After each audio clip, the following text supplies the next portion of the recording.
বলে জানায়াতুল্লাহ আব্বাসী রাজাকার, তাকে গ্রেফতার করে রিমান্ড দেওয়া হোক। আব্বাসী কি নাম, এনায়েতুল্লাহ আব্বাসী, সে তো চিহ্নিত রাজাকার। এই ব্যাপারে তো কোনো সন্দেহের কোনো নেই, দ্বন্দ্ব সন্দেহের প্রশ্ন আসে না। এখন এদের তো আগে আপনার ইসে নেওয়া উচিত, কি বলে, রিমান্ডে নেওয়া উচিত।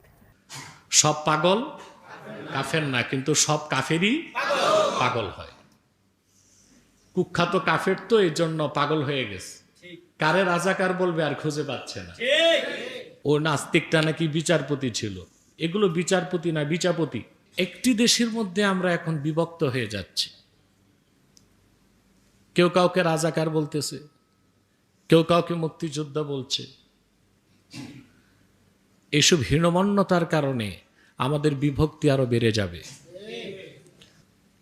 এই যে জাতিগত বিভক্তি, এটা আমাদেরকে ধ্বংসের দ্বার প্রান্তে পৌঁছে দিবে। যাকে তাকে রাজাকার। আপনারা দেখছেন, নেট তো এখন বন্ধ। এটিএন চ্যানেলে, এটিএনে টক শোতে বসছে। একদিকে এক বুদ্ধিজীবী আস্তিক, আরেকদিকে কুখ্যাত কাফের নাস্তিক। ও নাস্তিকটা নাকি বিচারপতি ছিল। এগুলো বিচারপতি না, বিচারপতি।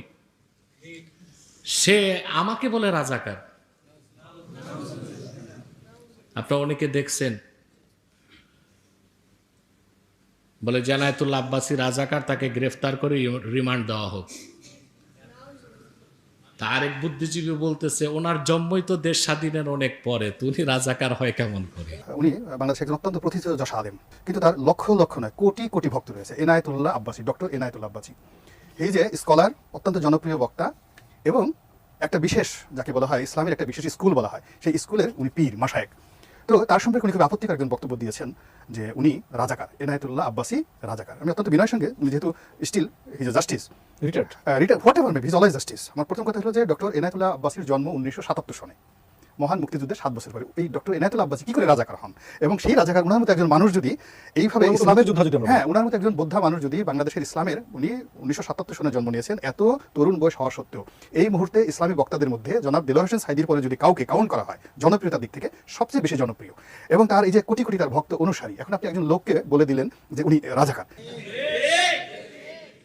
এটার জবাব একটাই, সব পাগল কাফের না, কিন্তু সব কাফেরই পাগল হয়। এটা মনে রাখবেন, এটা একটা উসুল। সব পাগল কাফের না, কিন্তু সব কাফেরই পাগল হয়। কুখ্যাত কাফের তো এই জন্য পাগল হয়ে গেছে। কারে রাজাকার বলবে আর খুঁজে পাচ্ছে না। দেশ স্বাধীনের 50 বছর পরে এসব কথা উঠবে কেন? হ্যাঁ, যারা রাজাকার ছিল আগে তারা দায়ী, এখন তাদের সন্তানরাও দায়ী। এটা কেমন কথা? লা তাজিরু ওয়াজিরাতু উইজরা উখরা, স্পষ্ট আল্লাহ কোরআন কারিমে বলে দিয়েছেন, একজনের অপরাধের জন্য আরেকজনকে দায়ী করা যাবে না। যারা প্রগতিশীল, যারা বুদ্ধিজীবী, মানবতার কথা বলে, এই কথাগুলো তারা ভুলে যায়। আসলে যত কিছু তারা বলে, কাফের মুশরিক নাস্তিক বুদ্ধিজীবীগুলো, তাদের মূল টার্গেট হচ্ছে ইসলাম, মুসলমান। ঠিক কিনা? অতএব এই যে অশান্তির আগুন জ্বলছে, আমি বিগত জুমাতেও বলেছি, এটার মূল কারণ হচ্ছে ইনসাফ না থাকা। ইনসাফ ফরজ ব্যক্তি জীবনে, সমাজ জীবনে, রাষ্ট্র জীবনে, স্কুলে, কলেজে, ভার্সিটিতে, সব জায়গায়।